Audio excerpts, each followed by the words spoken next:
Live. We're here. What's going on, everybody? Looks like we got a lot of people joining. That's awesome. Hold on one second.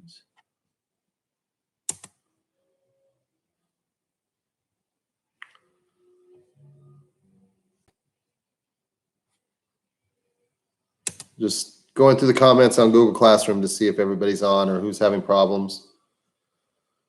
I was telling Dominic earlier, I think we're going to try the Google Meets tomorrow to see what happens. I've heard there's been some insanity, so we'll see what we can do.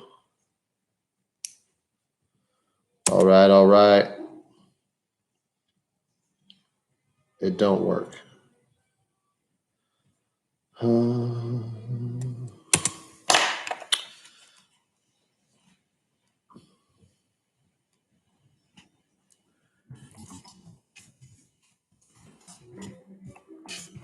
Hold on one second, guys.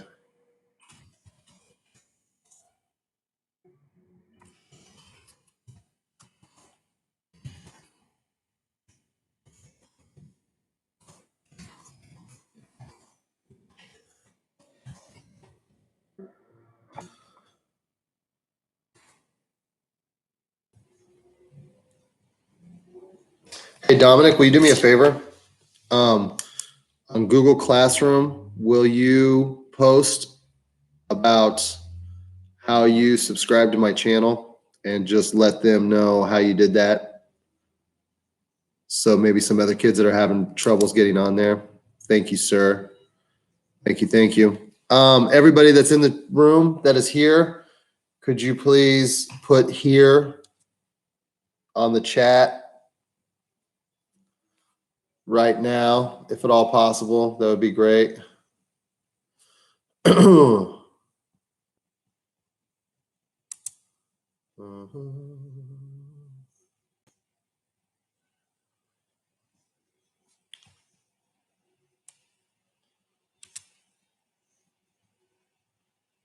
Hold up, wrong account. Yeah, Xavier, get back to the right one.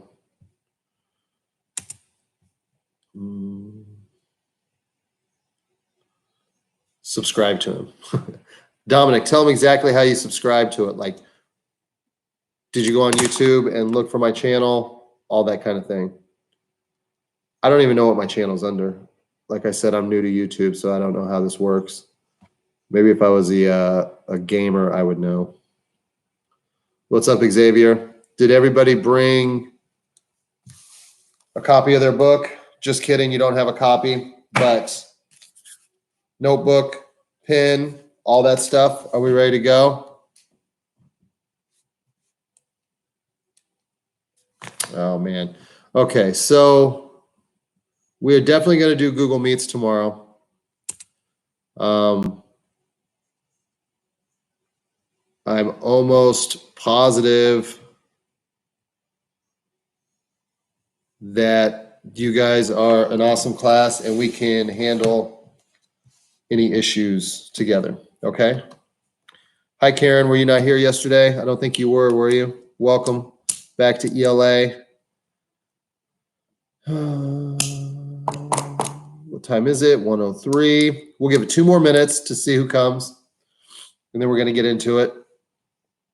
Thank you, Dominic, for all your help. Cooperation, collaboration, communication. Cooperation, collaboration, communication. The 3 C's. I'm sorry, Karen. You're here today. Yesterday was just, for those of you that were not here yesterday, we kind of just introduced everything that we're doing, said hi, got everybody caught up on some stuff. Ashley's here, Zachariah. How you doing? I haven't read the book. Oh, Ashley. It's okay. Did you listen to it on YouTube, though? Because I sent you the YouTube link.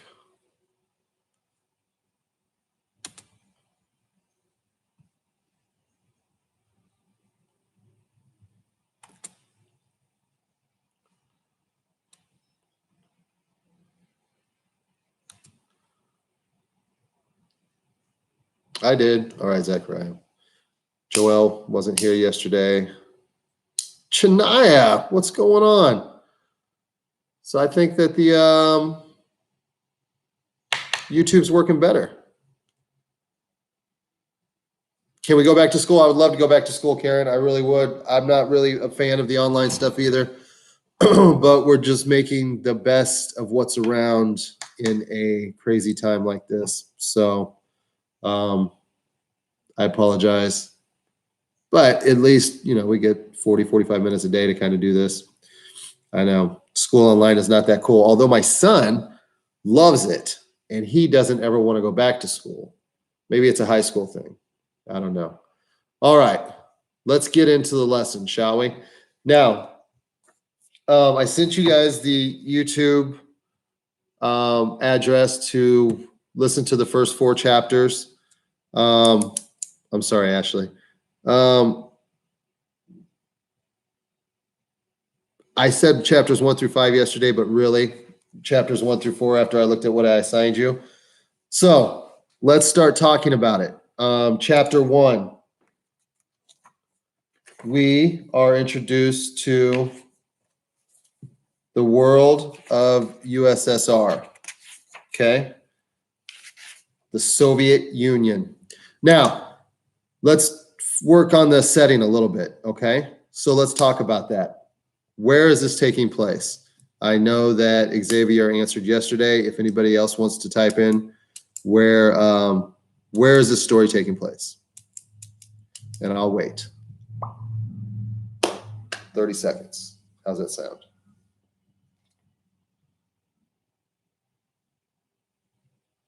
A house. I need a little bit more than that. Moscow. Very good, Zachariah. Nihal, close. In the 1900s. That's 100 years. Let's narrow it down a little bit. Okay, so this book is about Joseph Stalin, correct? Breaking Stalin's nose. Now, Joseph Stalin was the leader of the Soviet Union from 1922 to 1953. That was a long time ago, right? That was even before me, and I'm old, so that was a long, long time ago. 1922 to 1953, a completely different world than what we have today. Let's talk about the characters that are in chapter 1, okay? So, chapter 1 starts out like this. Can you see it? Okay.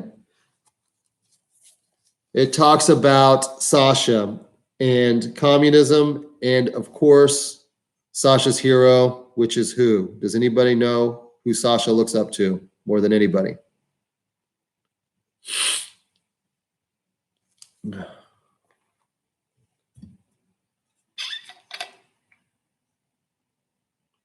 Her. Does anybody have an answer? Who does Sasha look up to more than anybody? Great job, Nihal. His dad. Yes, his dad. And does anybody know what his dad does?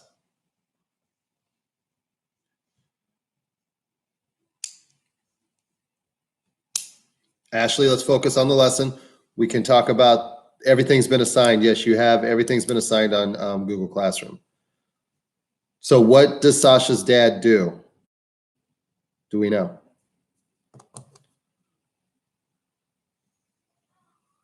He is a pioneer. No, Zachariah, but thank you for bringing that up. The Pioneer Program is for elementary students, okay? Sasha's dad is in the Army, okay?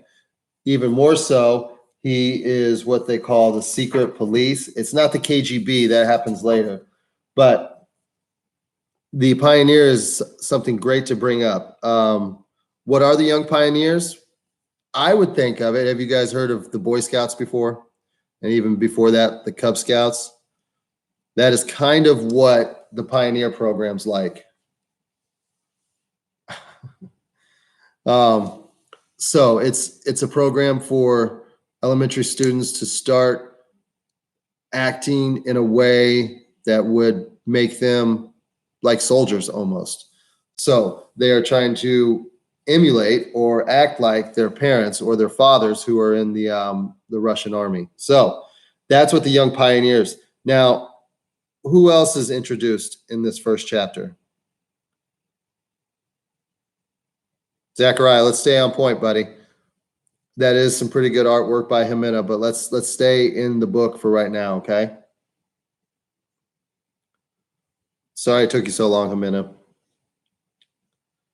Now, what's the name of the book? Let's start there.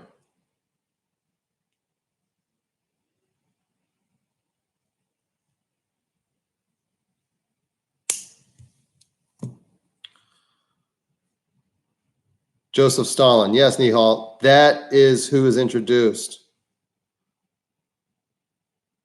Hence the name of the book. Janaya, Breaking Stalin's Nose. Thank you very much, Xavier. Janaya, have you been to Google Classroom? Have you seen the assignments? I hope so. That's okay, Jimena. You wouldn't need time to read it. I sent you the YouTube link on Monday. You could have listened to the first 5 chapters. So, Janai, you have not been to Google Classroom yet?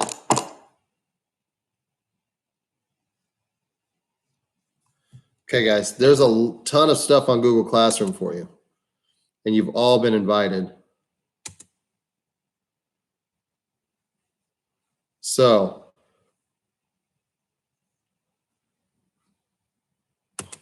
let's try this. Two of you in my second hour class have turned in stuff from yesterday. 7 of you have turned in something from Monday's homework. And Wednesday, I just put that up this morning, so it's fine. Everything's due on Saturday, right? So remember that, guys. So, Janaya, you still have plenty of time, okay? But just make sure that you're keeping up with Google Classroom. I do 1 assignment per day, okay? And then I'll grade it all over the weekend, and we'll get it put in the grade book. While we're doing this, it's very important. I already have next week's created as well. So for those of you that weren't here yesterday, we are going to have a quiz on Friday, okay? All right, so Joseph Stalin is introduced in chapter 1, as long as also Sasha and Sasha's father. Joseph Stalin is someone that Sasha looks up to incredibly, more so than anybody else. So, guys, Jimena, let's focus on what we're doing, okay?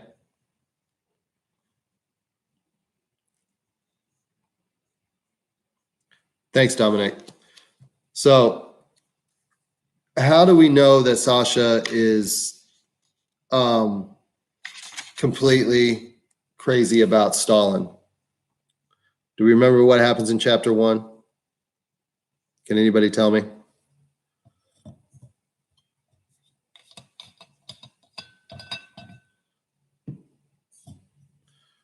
What does Sasha do in chapter 1?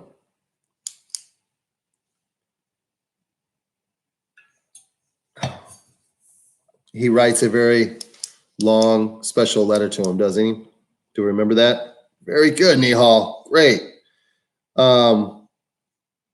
Yes, writes a letter saying how much he looks up to Stalin, how much he wants to be like Stalin, and he also talks about the Pioneer Program.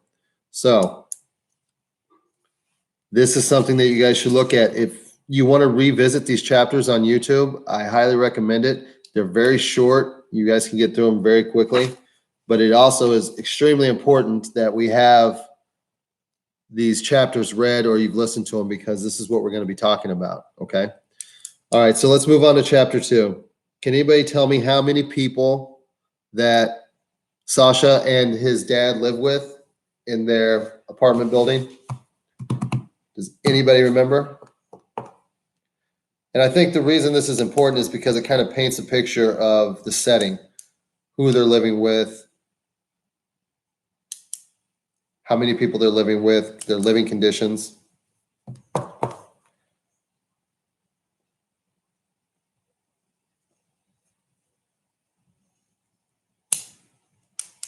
Four? No. Much more, Xavier. Starts with chapter 2. It's dinner time, so the kitchen is crowded. 48 hardworking, honest Soviet citizens share the kitchen and single small toilet in our communal apartment. Can you believe that? Can you believe that they live with 48 people and there's only one bathroom? That's insane. Could you imagine that? So that is really important to our setting, and it kind of tells us what our characters are going through. Good job, guys. Adrian, that's enough, buddy. Only need it once. Okay, so the way this works is that gives you an idea that it makes you connect to the story a little bit more, because if you could put yourself in a position where you would be living with 48 people in an apartment complex, it would be nuts. So the word communism is brought up in here, and Ms. Smith said you guys have learned a little bit about communism. Can anybody give me an idea of what communism is? We all know that it's a political idea or a political theory, but can you give me any sense of what communism means? Because as it's stated, we live in a democracy, okay? Everybody gets to choose what they want to do. They can do whatever they want, whether you want to be a truck driver or a cook or a scientist or an astronaut, you can do that. So communism is the idea where all the property is publicly owned. Now, when I say publicly owned, I mean it's owned by the government, okay? So the government owns all the property. You wouldn't buy your own house. You wouldn't rent your own apartment. The government would give you the place to live in. But because it's publicly owned, they tell you who you can live with. That's why Sasha and his dad lived with 48 people. So Xavier, doing stuff, helping the government. Kind of.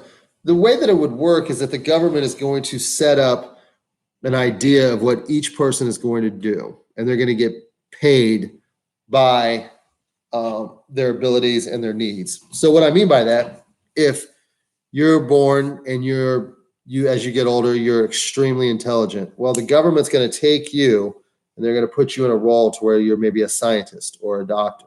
Maybe if you're extremely strong, they're going to put you in the army. Or if you're fast, they'll put you in the army.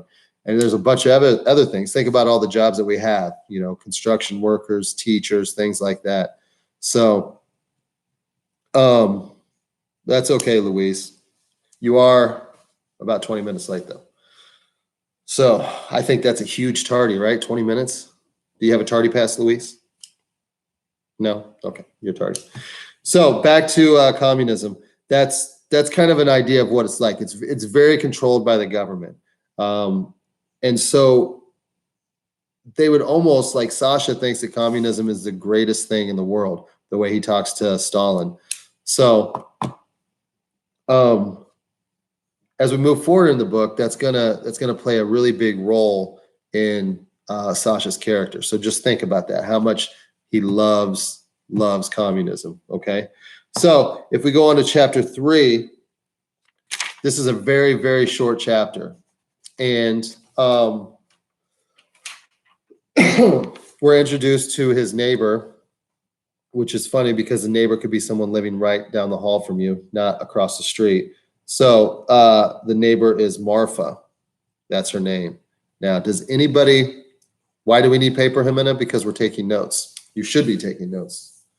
So Marfa, the neighbor. Does anybody remember what Marfa gives Sasha? It's a short chapter. It's like 2 pages long.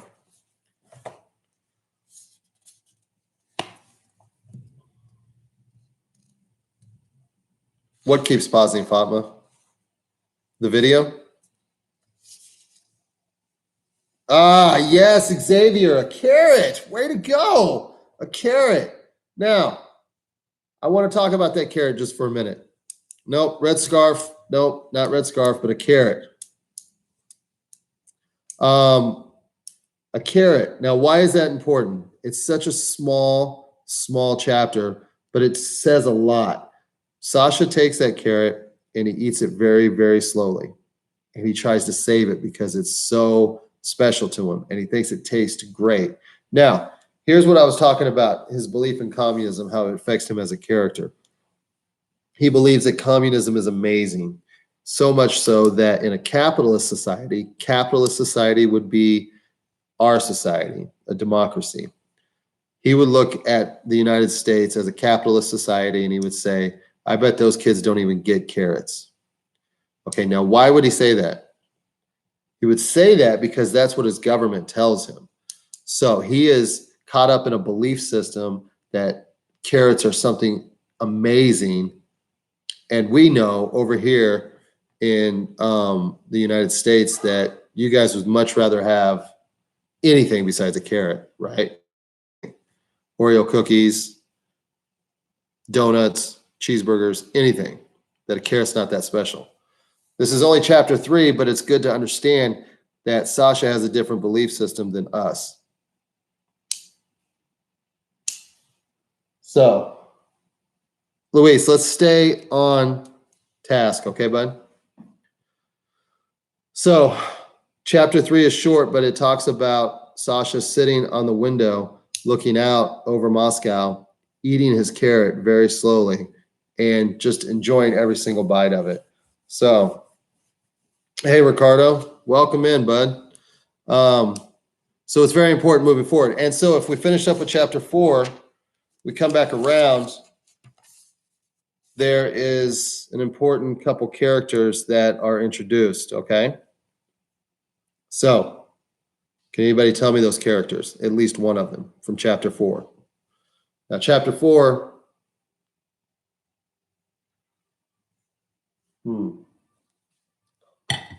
not surprised by that emoji, Karen. Not even a little bit. So, Karen, why don't you tell us who is introduced in chapter 4?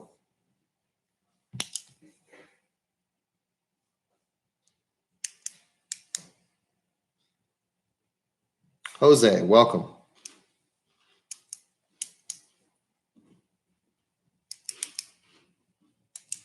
Anybody? Chapter 4. Chapter 4.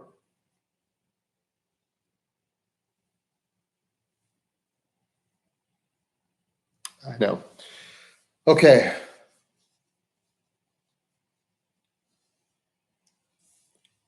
One of the neighbors named Stukachev is introduced. Now, Stukachev is very important.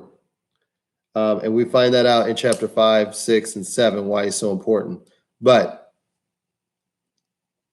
one thing that we really find in chapter 4 is it shows us a little bit more about Sasha and his father's relationship. So, can anybody speak to their relationship, how that works, how Sasha feels about his father?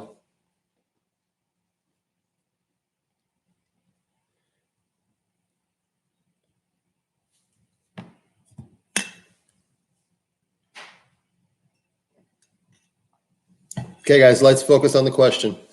Talk to me about Sasha and his father's relationship. What do we find out about this?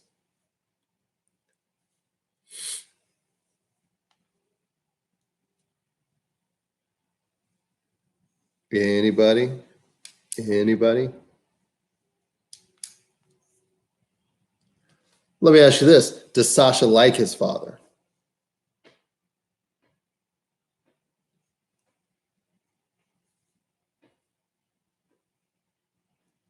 Are we still there, guys?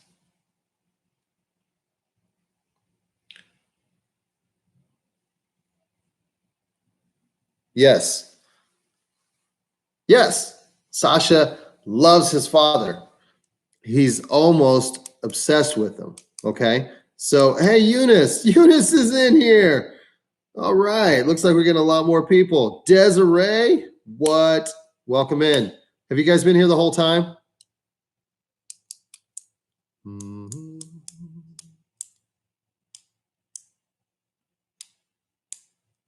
All right. Wonderful. So, Sasha and his father have a great relationship, and Sasha looks up to his father more than anything.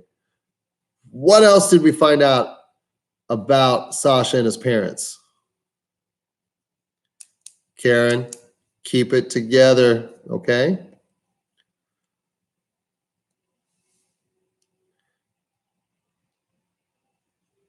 What do we know about his mom?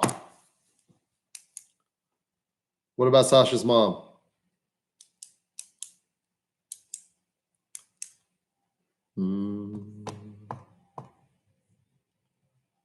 Thank you, Miss Marvel.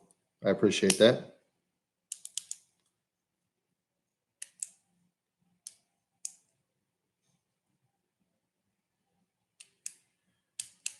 Well, we find out that the mom's no longer around, right?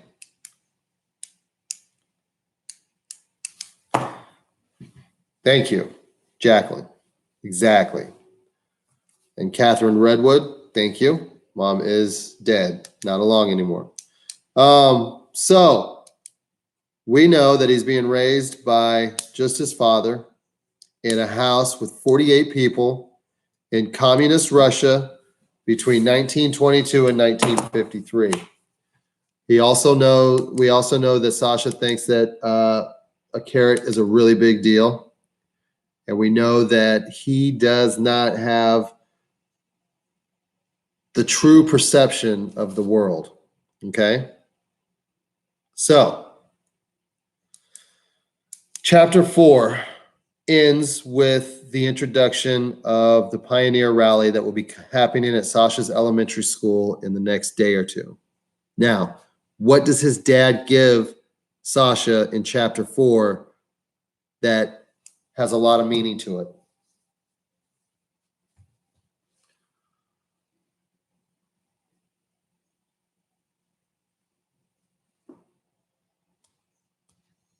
What does his dad give Sasha in chapter 4?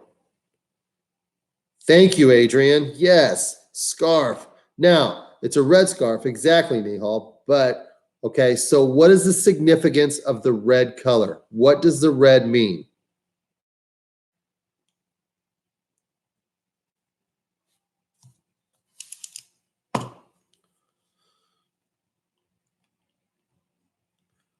And this might have been hard to pick up on the YouTube. So the red is significant because it stands for the color of blood, the blood that was spilled for the Communist Party. Okay, so good job, Nihal. Very good.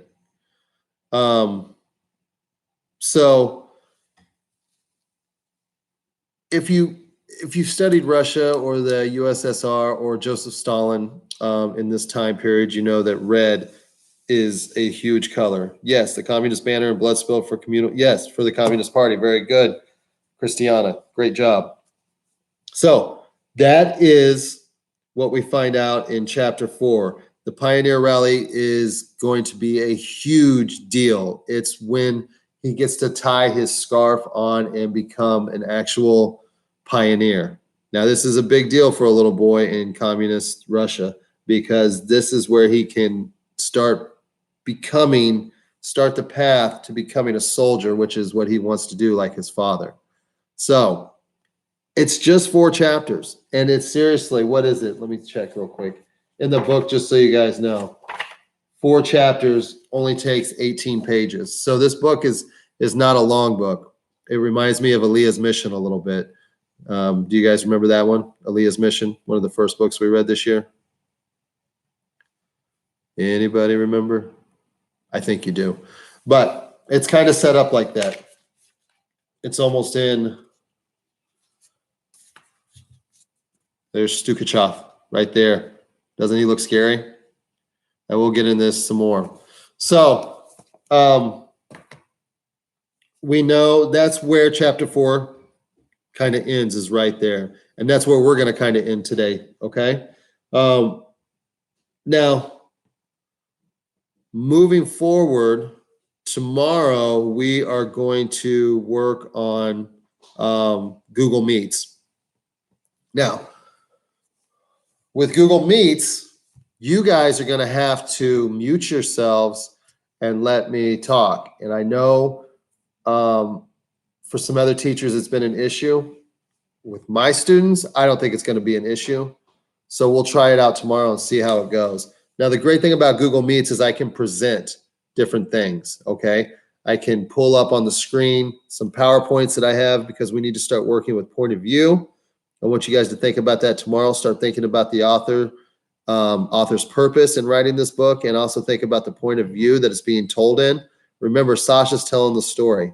I'm not going to tell you what the point of view is, but start thinking about that for tomorrow's discussion. So tomorrow I'll be able to present a PowerPoint, and we're going to review the point of view again. I'd like you guys to get through the first 4 chapters because some of you were obviously have not read it or listened to it yet. I think that you have a lot going on right now, and this is still the first week. So that's why I made everything due on Saturday. But I've got some low turn-in rates for Monday's homework from both classes. So let's do what we can to keep up on that. So 6A, let's go over this one more time. Luis and Karen, guys, we got to keep it together, okay? So Monday, I only have 8 turned in 6A. Tuesday, I have 0 turned in 6A. Now for you 6B students, Monday I have 7 turned in, and Tuesdays I only have 2 turned in.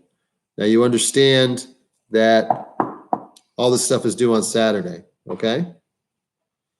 So Luis and Karen, not surprisingly that I have to talk to you guys, but we only have class for about 35, 45 minutes a day together.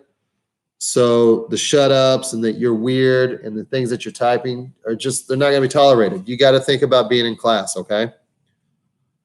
So do we have any questions right now before we sign off?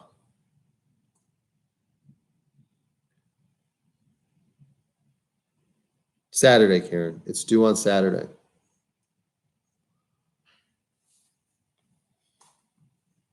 No questions? Okay. If the questions do come up, please shoot me an email or post it on Google Classroom. And I am off and on with the classroom throughout the whole entire day, up early, up late. So if you guys need anything, please let me know. Okay? Any questions? Anything at all? Okay. We will talk tomorrow, guys. All right. Thanks a lot. Have a good afternoon.